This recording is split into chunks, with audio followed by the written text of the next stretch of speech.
नमस्कार। India debate में आप सबका स्वागत है। मैं हूं आशुतोष पाठक। मित्रों, अभी कुछ दिनों तक आप मुझे स्टूडियो, बाहर, घर, हर जगह से मुझे लाइव देखेंगे, तो आप आ, इसके लिए मैं माफी चाहता हूं। और कुछ ऑडियो वीडियो की क्वालिटी हो सकती है कि कई बार आपको इंफीरियर दिखे, लेकिन कंटेंट में कोई इंफीरियोरिटी नहीं रहेगी, इसकी मैं आपको गारंटी देता हूं। एक बहुत अंदर की खबर आज पुख्ता हो गई। थोड़ी बहुत जानकारी तो मुझे पहले से मिल रही थी, लेकिन कल मैंने दिन भर कोशिश की अपने मुंबई में अपने सूत्रों को खंगालने की और दिल्ली पावर कॉरिडोर में सूत्रों से पता करने की कि माजरा क्या है। माजरा ये पता चला कि हम लोग जितना समझ रहे हैं कि मोदी जी अ, दिशा और सुशांत के मामले में कुछ क्यों नहीं कर रहे हैं। सीबीआई की क्लोजर रिपोर्ट के बाद लोगों में बहुत गुस्सा था। अभी भी है गुस्सा मोदी जी के को लेकर के कि मोदी जी के रहते हुए, अमित शाह जी के रहते हुए सीबीआई ने केस क्लोज कर दिया। क्या अमित शाह जी ने इसकी कोई जांच नहीं करवाई? मोदी जी ने इस दिशा में कोई कदम नहीं उठाया? क्या माजरा है? क्या मोदी जी की क्या मजबूरी है जो एक साफ-साफ जो अ, हत्या है, उस पर मोदी जी बिल्कुल मौन हैं। सुप्रीम कोर्ट मौन रहा, हाई कोर्ट मौन रहा काफ़ी दिनों तक। ये माजरा क्या है? तो मित्रों, खबर आई कि जितना हम लोग सोच रहे हैं, उससे बियॉन्ड है मामला। और मोदी पता भी नहीं लगने देंगे और काम तमाम कर देंगे। और इसमें मोदी जी की मास्टरी है। और इसीलिए मोदी जी तीसरी बार देश के प्रधानमंत्री बन पाए हैं। पॉलिटिक्स में अगर आप जाएँगे, तो आपको कई बार बहुत गंभीरता की आवश्यकता होती है। सामने से आपको दिखेगा कि नहीं, साफ-साफ दिख रहा है इन्होंने क्रिमिनल को सपोर्ट कर दिया है, उनके खिलाफ कोई एक्शन नहीं ले रहा है। सारे साक्ष्य आ गए हैं, फिर भी कोई बात नहीं हो रही है। लेकिन सच बात ये है कि मोदी ने जड़ पर हमला कर दिया है। और जड़ में जिसको कहते हैं ना मट्ठा डालने का काम, वो कर दिया है। कई बार कुछ नेता ऐसे होते हैं जो अ, दिखते तो हैं कि सामने से कन्फ्रंट कर रहे हैं, लेकिन पीछे से वो उनको अपने पावर इक्वेशंस को ठीक से संभाल करके चलना पड़ता है। और दुनिया का सबसे सबसे खतरनाक, कठिन सबसे कठिन अगर प्रोफेशन, मैं उसे प्रोफेशन तो नहीं मानता हूं, वैसे नेताओं के लिए ये प्रोफेशन बन गया है, लेकिन आम लोगों की भाषा में मैं बोल रहा हूं। वैसे तो राजनीति को जन सेवा लोग कहते हैं, लेकिन अगर आम लोग अब इसको एक व्यवसाय के रूप में देखने लगे हैं, प्रोफेशन के रूप में देखने लगे हैं, और ये बात सत्य भी है कि ये प्रोफेशन है भी। तो दुनिया के सबसे कठिन प्रोफेशन में नरेंद्र मोदी 3 बार मुख्यमंत्री रहते हैं, 3 बार प्रधानमंत्री रहते हैं, तो यूं ही नहीं बन जाते हैं। बहुत सारी आलोचना को झेलने की ताकत भी होनी चाहिए, सामर्थ्य भी होना चाहिए। और ये बात नरेंद्र मोदी ने साबित कर दिया मित्रों। अभी हम लोग कई बार गुस्से में प्रधानमंत्री को सवाल करने लगते हैं, प्रधानमंत्री पर सवाल उठाते हैं, उठाना हमारा धर्म भी। जहां जायज सवाल उठना चाहिए, वहां जरूर उठना चाहिए। जैसे ये सवाल तो है कि अगर क्लोजर रिपोर्ट सुशांत के केस में आया है, तो मोदी जी ने कुछ उसमें नहीं क्यों किया? कुछ क्यों नहीं किया? अमित शाह जी ने कुछ क्यों नहीं किया? तो पता चला कि इसकी टाइमिंग इतनी जोरदार है मित्रों, इतनी जोरदार है कि मोदी इसी वक्त का इंतजार कर रहे थे। मोदी जी को मालूम था कि दिशा का केस सीधा सीधा ओपन एंड सट है और दिशा के केस को खुलते ही सुशांत का केस खुलना अवश्यंभावी है, अनिवार्य है। इसीलिए जो क्लोजर रिपोर्ट आई है जिस पर कि तूफान मच गया, तो कई बार क्या होता है कि सामने से दिखता कुछ है, होता सुशांत मामले में सीबीआई के जो क्लोजर रिपोर्ट है, सामने से क्लोजर रिपोर्ट दिख रहा है, लेकिन अंदर तो बहुत बड़ा तूफान समेटे हुए हैं। और मैं ये अंदर की पावर गैलरी की पुख्ता खबर मैं आपको बता रहा हूं। सीबीआई, मैंने आपको बताया था ना कि 6 महीने पहले जो सीबीआई रिया चक्रवर्ती के लुकआउट नोटिस को क्वैश नहीं करने के लिए अपीयर होती है, वो 6 महीने बाद क्लोजर रिपोर्ट कैसे फाइल कर देगी? कुछ ना कुछ तो खेल है, और कुछ ना कुछ नहीं, बड़ा खेल है, बहुत बड़ा खेल है। और अब शायद शायद डिनो मौर्या की दिसंबर 2023 की मुलाकात पर भी मोदी जी सजग हैं। मोदी जी को सारे आंकड़े अब मिल चुके हैं, सारे डेटा मिल चुके हैं कि कौन फ्रॉड था, कौन ऑफिसर था, कौन गैंग लीडर था जो 23 दिसंबर 25 दिसंबर 2023 को क्रिसमस के दिन क्रिश्चियन कम्युनिटी के मुलाकात में उन्होंने डिनो मौर्या को प्लांट कर दिया। मोदी जी को इतनी फुर्सत नहीं है कि कौन है डिनो मौर्या, क्या करते हैं डिनो मौर्या, कोई फुर्सत नहीं है। तो प्लांट किसने किया? अब जब क्यूबाइब नेटवर्क ने ये मामला उठाया, तो पावर गैलरी में यह बात गई कि ये डिनो मौर्या क्यों आ गया, इसकी आवश्यकता क्या थी? क्रिश्चियन एक्टर खाली अकेले डिनो मौर्या नहीं है, फौज है एक्टर एक्ट्रेस की। तो डिनो मौर्या को किसने प्लांट किया और उस वक्त क्यों प्लांट हुआ? अब वो सारी जानकारी, सारा डेटा प्रधानमंत्री के पास है। और आपको ये बताते हुए मुझे खुशी हो रही है मित्रों, एसएसआर वॉरियर की जीत, एसएसआर वॉरियर के जो काम हैं, उनको मैं सैल्यूट करता हूं, उनको मैं हृदय से उनको धन्यवाद देता हूं कि उन्होंने इस मुद्दे को जिंदा रखा है और जहां जहां हमको रिसर्च में मदद करनी थी, उनका मदद काफी महत्वपूर्ण रहा है।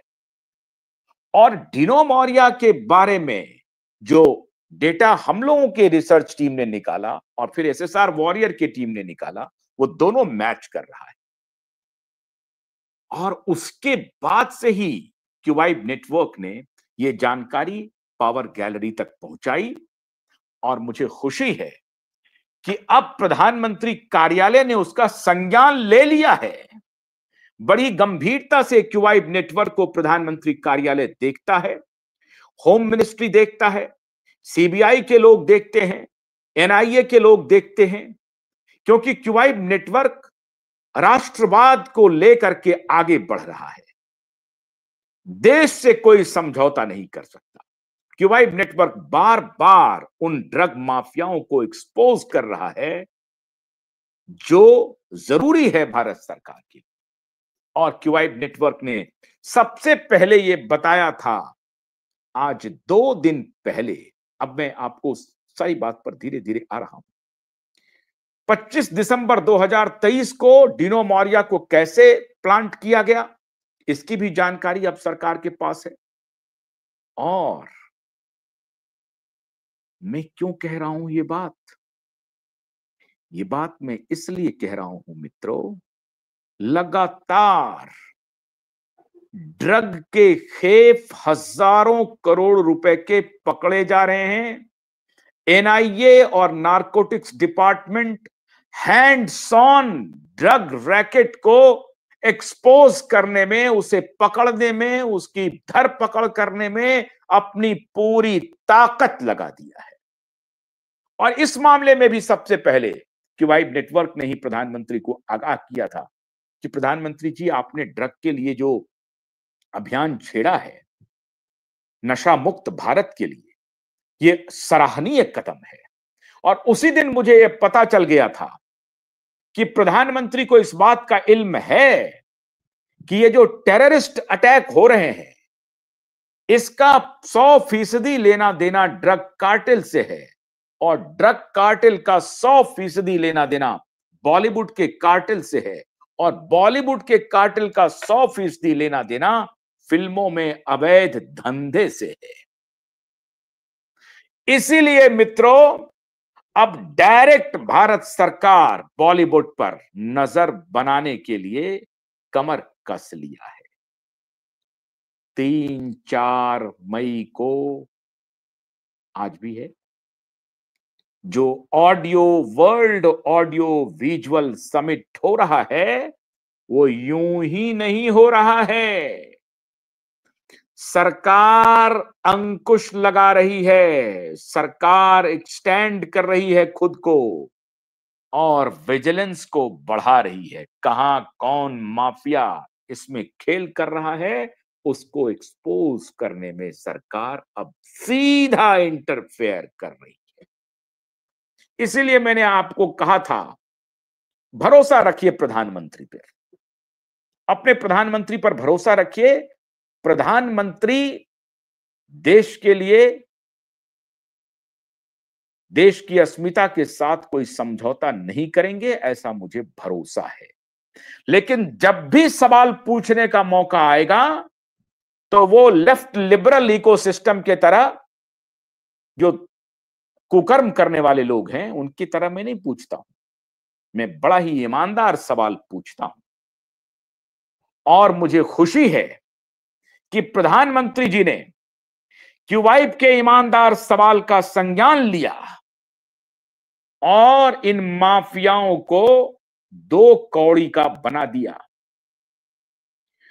वर्ल्ड ऑडियो विजुअल समिट में सीधा सीधा एनआईए, नारकोटिक्स डिपार्टमेंट, सीबीआई, रॉ, इन सब के फीडबैक लिए गए और यह जानकारी मुहैया की गई कि इसमें कोई भी ड्रग माफिया एंटर न कर पाए, टेंटेड कैरेक्टर इस समिट में भाग लेने ना पाए। इस समिट का एक ही लक्ष्य है, संपूर्ण बॉलीवुड का शुद्धिकरण। ऑडियो वीडियो क्रिएशन ये सब तो आगे दिखाने के लिए है। वर्ल्ड ऑडियो वीडियो समिट का एक ही लक्ष्य है, बॉलीवुड का शुद्धिकरण, बॉलीवुड के पास्ट ग्लोरी को रीस्टैब्लिश करना। 35-40 वर्षों का जो ये कालखंड है, बल्कि थोड़ा सा और पीछे चले जाए, हाजी मस्तान और अरुण गबली के जमाने से और फिर दाऊद के एंट्री तक, ये जो कालखंड है, इस कालखंड में जो माफिया राज स्थापित हुआ पिछले 40-50 वर्षों में, सिंस 1960, अब 60 वर्ष कह लें, जब हाजी मस्तान की एंट्री होती है, तब से लेकर के जो आज तक बॉलीवुड में ये माफिया राज चल रहा है, प्रधानमंत्री ने उनके जड़ पर हथौड़ा मार दिया है। और इसीलिए मैंने कहा आपको कि उस जगह पर अगर आप रख के खुद को सोचेंगे, तो बहुत बात धीरे धीरे धीरे धीरे चलनी पड़ती है। हम और आप तो कुछ भी निर्णय ले सकते हैं, लेकिन हमारा आपका कर्तव्य है उनके आंख और कान बन करके उनको इन्फॉर्म करते रहना। क्यों? अब आप समझिए, जिस प्रकार से हम उनको सूचना दे रहे हैं, उसी प्रकार से उनको बरगलाने के लिए भी एक सशक्त लॉबी तैयार है। छूटते छूटते भी पूनावाला और करण जौहर की एंट्री नहीं रोक पाएगी। इसका मतलब कि वो जो लॉबी है, उसमें अभी भी एक लॉबी है जिसने अपने को पीछे हटा करके और पूनावाला और करण जौहर को सामने खड़ा कर दिया है। अब पूनावाला ने कोविड के दौर में ठगने का काम किया प्रधानमंत्री को, अब प्रधानमंत्री उसका भी पूरा डेटा निकाल रहे हैं कि इस फ्रॉड ने जो कोविड के दौरान किया है फ्रॉड, उसका भी डेटा प्रधानमंत्री निकाल रहे हैं। बक्सा कोई नहीं जाएगा, आप ध्यान रखिए, कोई नहीं बक्सा जाएगा, भरोसा रखिए प्रधानमंत्री पर। हिसाब सबका करेंगे, लेकिन वक्त आने पर करेंगे, और ऐसा हिसाब करेंगे जो उनको हिसाब देते बनेगा नहीं। तो सारा डेटा इन्होंने इकट्ठा किया और देखा कि इसमें से मोर और लेस ठीक ठाक, अब तो कोई बचा नहीं, कोई बलराज साहनी, दिलीप कुमार, तब एक बचे हुए हैं सदी के महानायक जिनको आप कहते हैं। और एक्टिंग में कोई, इसमें कोई शक नहीं है कि एक्टिंग में उनका कोई जोड़ नहीं है, और एक्टिंग के लिए उनकी सराहना बिल्कुल होनी चाहिए, और पूरा देश उनकी सराहना करता भी है। जो इज्जत एक्टिंग के लिए उनको दी जानी चाहिए, पूरा देश दे रहा है, इसमें कोई शक नहीं है। सदी के महानायक अमिताभ बच्चन जी का, अमिताभ बच्चन जी भी थे। बाकी मोटे तौर पर जो साफ सुथरे हैं, अब साहब देखिए, बाहरी जो लोग वहां पर हैं, शाहरुख खान बाहर से गए हैं, और शाहरुख खान के बाल बच्चे बिगड़ जाएं, लेकिन शाहरुख खान भी अपना नशा वसा करते होंगे, लेकिन मोटे तौर पर शाहरुख खान का उस तरह से ड्रग कार्टेल का या ड्रग बेचने का धंधा है कि नहीं, मैं इससे बहुत इत्तेफाक नहीं रखता हूं। मुमकिन है उनके कभी किसी पार्टी में, आप देखिए साहब, वहां तो हर कदम पर ड्रग की सप्लाई हो रही है ना, तो उससे तो बच नहीं सकते हैं। लोग कहते हैं कि बहुत नशा करते हैं, शाहरुख खान भी करते होंगे, उनके चेहरे से भी लगता है करते होंगे नशा। वो मैं नहीं कह रहा हूं, ये नशा करना उनका प्रेरोगेटिव है। अगर वो नशा सिगरेट पीते हैं या शराब पीते हैं, तो सिगरेट और शराब पर तो इस तरह से प्रतिबंध है नहीं, लोग पी रहे हैं दबे छुपे जुबान में। लेकिन अगर जो प्रतिबंधित नशा का अगर सेवन करते हैं, तब वो अपराध है। छुप छुपा करके कहीं से इधर उधर से कर लेते हों, लेकिन खुला जिस तरह से सलमान खान पलवेल फार्म, रैकेट चलाना, उस तरह का धंधा शाहरुख खान नहीं करते हैं, आमिर खान भी नहीं करते, अक्षय कुमार भी नहीं करते हैं। सैफ अली खान तो साहब देखिए ऐसा है, सैफ उस मामले में मैं मानता हूं कि शर्मिला टैगोर और नवाब पटौदी के वो पुत्र हैं, मोटे तौर पर सज्जन इंसान है सैफ अली खान। अब थोड़ा बहुत नवाब है तो वो तो अकड़ रहेगी साहब उनमें, थोड़ी बहुत तो अकड़ रहेगी। लेकिन रणबीर कपूर, अब वुमेनाइजर हो वो अलग विषय हो, लेकिन कोई ड्रग पी रहा हो, माफिया हो, ऐसा नहीं है। वो जो दूसरा है रणधीर सिंह, रणवीर सिंह, उसका भी वही हालत है। अब उनकी जो पत्नी है दीपिका, वो बहुत डिप्रेशन में थी, वो भी नशा वशा करती थी। भगवान जाने कौन कितना क्या करता है, लेकिन मोटे तौर पर ऐसा नहीं है कि ये दाऊद का बिजनेस पार्टनर है ये।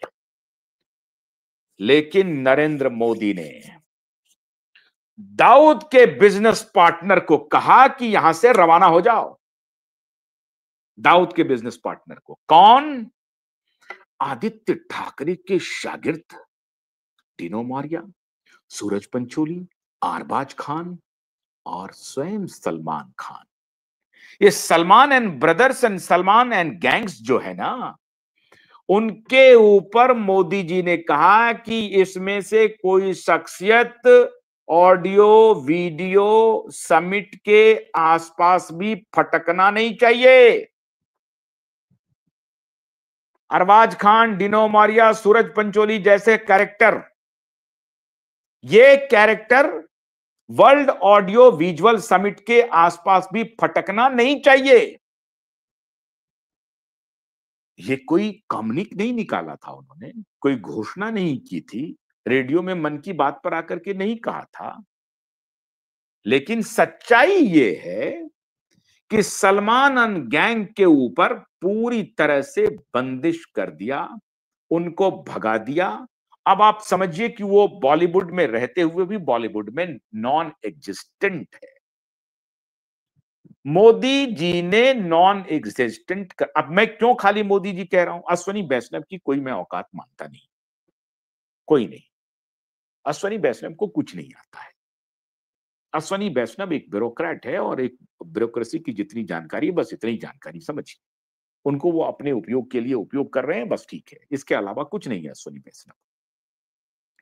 अब वो इंफॉर्मेशन मिनिस्टर है अश्विनी वैष्णव, तो आप कहेंगे कि नहीं अश्विनी वैष्णव बड़े-बड़े ये हैं। वो ठीक है, अश्विनी वैष्णव की उस रूप में तारीफ कीजिए। लेकिन अश्विनी वैष्णव एक टेक्नोक्रेट हैं, एक इंजीनियर हैं, वो अपने इसमें माहिर होंगे। वो कोई इंफॉर्मेशन एंड ब्रॉडकास्टिंग मिनिस्ट्री के बड़े स्टॉलवर्ट हो गए, बड़ा विजन हो गया उनका, ऐसा कुछ भी नहीं।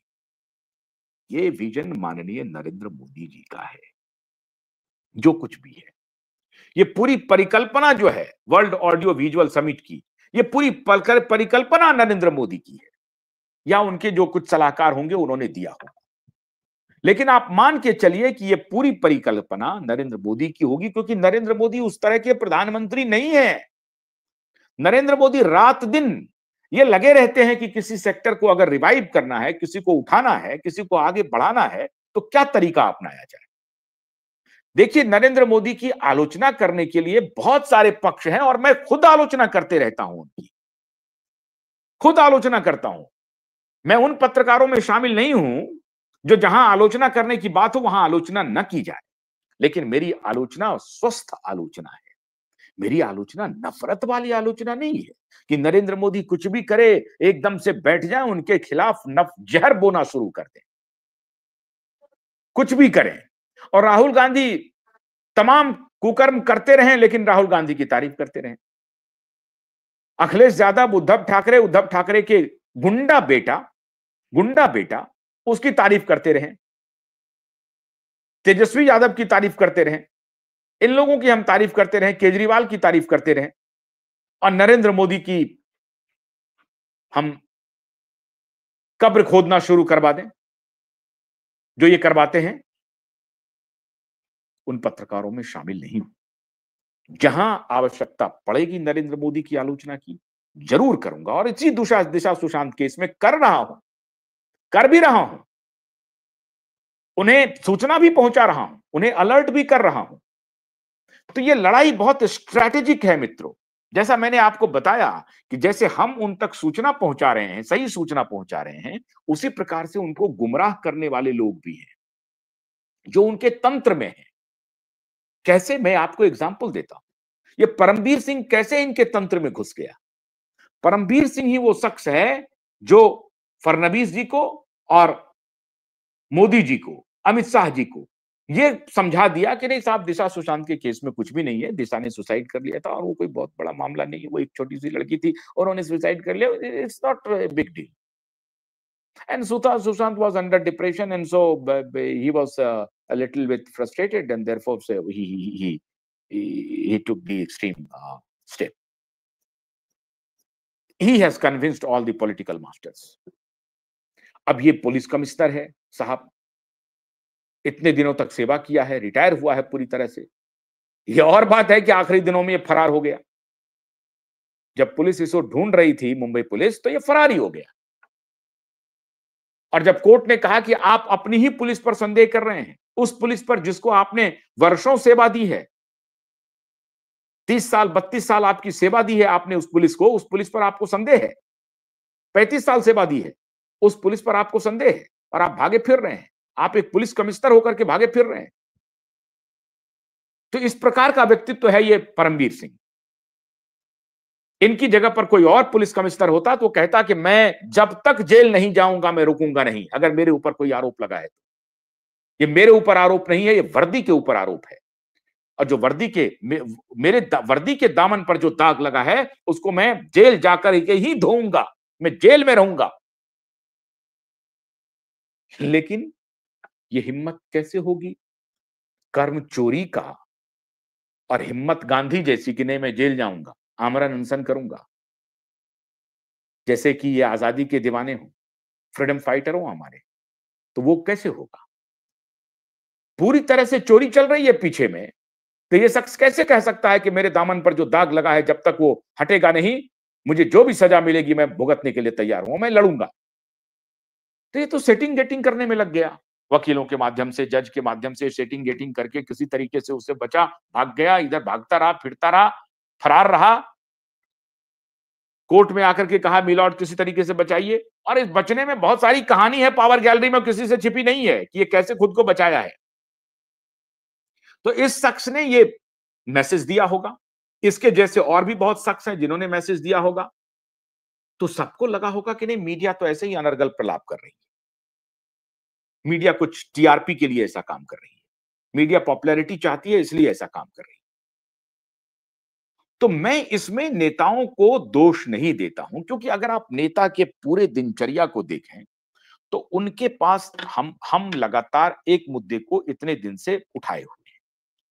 लेकिन नेता कोई प्रधानमंत्री है, तो प्रधानमंत्री के सामने तो अभी अभी पहलगाम अटैक हो गया, अभी पता चला नॉर्थ ईस्ट में कुछ हो गया, अभी पता चला कि उसको चाइना पर बयान देना है, अभी पता चला कि यूक्रेन पर बयान देना है, रशिया पर बयान देना है, इधर प्राइस राइज हो रहा है, इधर पावर शॉर्टेज है, इधर अनएम्प्लॉयमेंट है, इधर पॉलिटिकल इलेक्शन हो गया, वहां जीतना है। तो एट ए टाइम हजार बातें दिमाग में चलती रहती हैं, और इन्हीं हजार बातों से निकाल करके अगर कोई शख्स, मान लीजिए 5 मिनट का वक्त है, उसमें उनको क्यूबाइड नेटवर्क भी देखना है और परमवीर जैसे फ्रॉड को भी सुनना है। अब क्यूबाइड नेटवर्क को वो देख नहीं पाए और परमवीर की बात को सुन लिए, तो परमवीर की बात पर भरोसा हो गया। क्यों? क्योंकि ये तो वर्दीधारी पुलिस पुलिस की वर्दी में है ना, वो कह रहा है। अब फिर उसको क्रॉस चेक करने के लिए जब कभी उनको मौका मिलेगा कि भाई क्यूबाइड को देख लें, क्यूबाइड क्या कह रहा है, तो जब ऑल्टरनेट उनको मिलेगा, ऑल्टरनेट नजरिया, तो फिर वो अपना मानस बनाएंगे। और यही काम हम लोगों का है कि उधर जो उनको गुमराह करने वाले लोग हैं, क्योंकि एक बात मान के चलिए, नरेंद्र मोदी कोई देवता नहीं है कि उनको सारी बातें फटाफट मालूम हो जाए। For that matter Rahul Gandhi भी, for that matter any politician, क्योंकि उनको एक साथ हजार काम करने हैं। तो उनको जो अगल बगल के सलाहकार हैं जो सलाह दे देते हैं, उस पर वो चलते हैं। मैं दावे के साथ कहता हूं कि अगर आज राहुल गांधी के भी सलाहकार जाकर के बोले कि साहब ये देखिए, ये जो रेप हुआ है दिशा के साथ और उसके साथ हत्या ब्रूटल हुआ है, तो राहुल गांधी नहीं मानेंगे, मैं नहीं मानता हूं ऐसा। लेकिन उन तक सूचनाएं गलत पहुंचा रही जा रही है। और अगर राहुल गांधी को भी सब कुछ जान करके भी अनजान बने हुए हैं, तब उनकी गलती है। और अगर नरेंद्र मोदी सब कुछ जान करके भी अनजान बने हुए हैं, तब इनकी गलती है। और कभी कभी लगता है ऐसा कि नरेंद्र मोदी सब कुछ जान करके भी अनजान बने हुए हैं, और जब ऐसा करते हैं तो क्यूबाइड नेटवर्क खुलेआम विरोध करता है, खुलेआम विरोध करता है, खुल करके। किसी से डर नहीं है, क्यूबाइड नेटवर्क को डरने की जरूरत नहीं है। आज तक कोई इस दामन पर दाग नहीं लगा है, और ये आपका आशीर्वाद है, आपका सहयोग है कि आपने दामन पर दाग लगने नहीं दिया। और इसीलिए बड़ी मजबूती से मैं सवाल प्रधानमंत्री जी से पूछता हूं, लेकिन प्रधानमंत्री पर भरोसा भी करता हूं, पूरी शिद्दत से भरोसा करता हूं। अभी जितने पॉलिटिशियन हैं मैदान में, उनमें मैं प्रधानमंत्री पर भरोसा करता हूं, इसमें कोई शक नहीं, करता हूं भरोसा। सवाल भी पूछता हूं और भरोसा भी करता हूं। और जैसा मैंने आपको बताया कि ये जो दूसरा गैंग है जो प्रधानमंत्री को गुमराह करने पर लगा हुआ है, तो मेरी और मेरे वकीलों के भी, नीलेश ओझा जी की भी, हम दोनों एक रणनीतिक युद्ध लड़ रहे हैं, एक रणनीतिक युद्ध लड़ रहे हैं। उधर वो गुमराह करने का काम कर रहा है, हम इन्फॉर्म करने का काम कर रहे हैं। हम तथ्यों के सहारे सरकार तक सूचना पहुंचा रहे हैं, और तब जाकर के अगर देवा भाऊ और प्रधानमंत्री जी कोई कदम नहीं उठाते हैं, तब मोर्चाबंदी शुरू कर देते हैं, तब अदालत के माध्यम से उनके खिलाफ मोर्चाबंदी करते हैं। और करूंगा भी। जब देखूंगा कि ये सब कुछ बताने के बाद भी रास्ता इन्होंने गलत पकड़ लिया है, तो फिर मोर्चाबंदी करूंगा। कोविड में हमने लगातार इनको आगाह किया, लगातार। और आज भी मैं ये सवाल पूछते रहता हूं कि आप बिल गेट्स जैसे माफिया को अपना दोस्त क्यों बनाए हुए हैं? आपके नेता हमेशा कहते हैं कि सोरोस जो है वो भारत को डिस्टेबलाइज कर रहा है। सोरोस का बिजनेस पार्टनर है बिल गेट्स, फिर आप बिल गेट्स को क्यों अपने साथ जोड़े हुए हैं? ये सवाल मैं पूछता हूं। और इसीलिए हम लोगों की जिम्मेदारी है कि प्रधानमंत्री तक सही बात पहुंचाई जाए, उनको अलर्ट किया जाए। और अगर फिर भी वो अलर्ट नहीं होते हैं, तो खूब डंके की चोट पर उनको कटघरे में खड़ा किया जाए। फिर कोई माफी नहीं है, कोई माफी नहीं है। और फिर ये कहा जाए कि आप इन लोगों के साथ मिल गए हैं। आपको समझ नहीं आ रही है कि बिल गेट्स के साथ दोस्ती ने आपको कितना नुकसान किया है। अभी डिनो मौर्य, सूरज पंचोली, अरबाज खान, सलमान खान को जो असली प्रहार किया है ना मित्रों, ये आप सबकी बहुत बड़ी जीत है और खुशी मनाइए। ये अब कहीं दिखने वाले, ये संजय संजय दत्त को भी इन्होंने रवाना कर दिया। ये सब टेंटेड लोग हैं। ये तो बेचारे सजा काट के भी आ गए। सुनील दत्त इनके पिता बड़े अच्छे थे और नरगिस के बेटे हैं, तो मेरी तो संवेदना इनके साथ रहती है। लेकिन सजा काट के आ चुके हैं, प्रूफ हो चुका है इनके ऊपर अपराध, फिर भी ये सलमान खान के साथ घूमते रहते हैं। सजा सजा काट के आ चुके हैं, फिर भी इनको कोई सलाह नहीं दे रहा है कि भैया आप ये सब धंधा छोड़ दो। करोगे क्या? अब ब्रिंगिंग ही वही कर लिया आपने। अपने बाप को आइडल बनाए होते तो शायद ये काम नहीं करते, लेकिन इन्होंने किया। तो नरेंद्र मोदी ने ड्रग कार्टेल के ऊपर जबरदस्त हमला कर दिया और कहा कि ये सभी अब एक्टिव नहीं होने चाहिए। खत्म।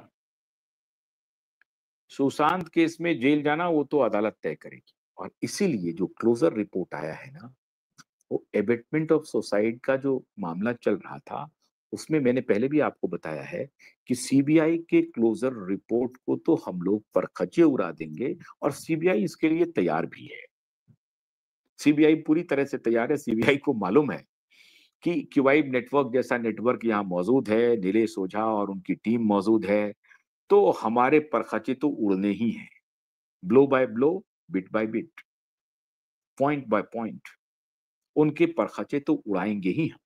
सीबीआई को ये मालूम है, और सीबीआई ये कैलकुलेटिव उन्होंने ये चल दिया कि ताकि ये खुले, ताकि प्रोटेस्ट इस पर फाइल हो, और प्रोटेस्ट फाइल होगा, केस खुलेगा, और फिर हम हत्या का मुकदमा दर्ज करेंगे, एफआईआर 302 के तहत हम उसका इन्वेस्टिगेशन प्रारंभ करेंगे। इसीलिए ये टाइमिंग, दिशा का जब केस चल रहा है तो सीबीआई का क्लोजर रिपोर्ट दिया गया है। बहुत बड़ी चाल का ये हिस्सा है। सामने सामने आप देख रहे हैं कि नहीं नहीं क्लोजर रिपोर्ट आ गया, अब कुछ नहीं होगा, ऐसा कुछ भी नहीं है। हम इसके ऊपर पहले बता चुके हैं कि सीबीआई के क्लोज करने के बाद भी बहुत सारे केस खुले हैं और उसमें सजा हुई है। चाहे वो निर्मल यादव, जस्टिस निर्मल यादव का हो, आरुषि तलवार का हो, ऐसे बहुत सारे केस हैं जिसको सीबीआई ने क्लोज कर दिया, लेकिन फिर दोबारा खुला और उसमें फिर सजा भी हुई। आरुषि तलवार के केस में दोबारा खुला, फिर सजा भी हुई। निर्मल यादव का भी केस खुला, यह और बात है कि 10 साल के बाद उनको रिहा कर दिया, वो भी एक अलग कहानी है, लेकिन केस दोबारा खुला।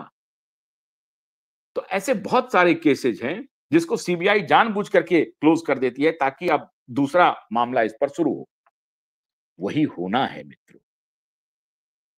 इसलिए टाइमिंग महत्वपूर्ण थी सीबीआई के क्लोजर रिपोर्ट की। और दूसरी महत्वपूर्ण बात कि अभी जो इवेंट हुआ उसमें इन सभी लोगों को एक प्रकार से आदेश था कि उस समिट के आसपास भटकना भी मत। तुम्हारा चैप्टर पूरी तरह से क्लोज हो गया, भगा दिया इन लोग, इनकी पूरी दुकान बंद। और एक दिन पहले का स्टेटमेंट आज मैं बताता हूं माननीय होम मिनिस्टर का। उन्होंने कहा है कि ड्रग के कार्टेल को जड़ से नस्त नाबूद करूंगा। अब ये क्यों जरूरी है? ये इसलिए जरूरी है कि पहलगाम अटैक, और अब ये कहानी हो रही है कि पहलगाम के अटैकर श्रीलंका होते हुए भागे हैं। रिया चक्रवर्ती श्रीलंका घूमने जा रही है, रिया चक्रवर्ती थाईलैंड घूमने जा रही है, रिया चक्रवर्ती के नारकोटिक्स डिपार्टमेंट के पास सारे रिकॉर्ड्स हैं, और रिया चक्रवर्ती के बॉयफ्रेंड जो उधर गलत गुमराह होकर के प्रधानमंत्री को भी गुमराह करने में लगे हुए हैं वर्तमान, उनके बारे में भी क्यूबाइब नेटवर्क ने बहुत ही पुख्ता जानकारी प्रधानमंत्री कार्यालय को पहुंचा दी है, और प्रधानमंत्री कार्यालय इस पर अपना आकलन करेगी और कह देगी कि भैया बिजनेस करो, इस धंधे में मत पड़ो। ये धंधा हम अपने देश के कीमत पर नहीं होने देंगे। तो प्रधानमंत्री ने अब उन कार्टेल को खोलने का काम शुरू कर दिया है, और माननीय अमित शाह जी की नजर उन कार्टेल को ध्वस्त करने पर पड़ गई है।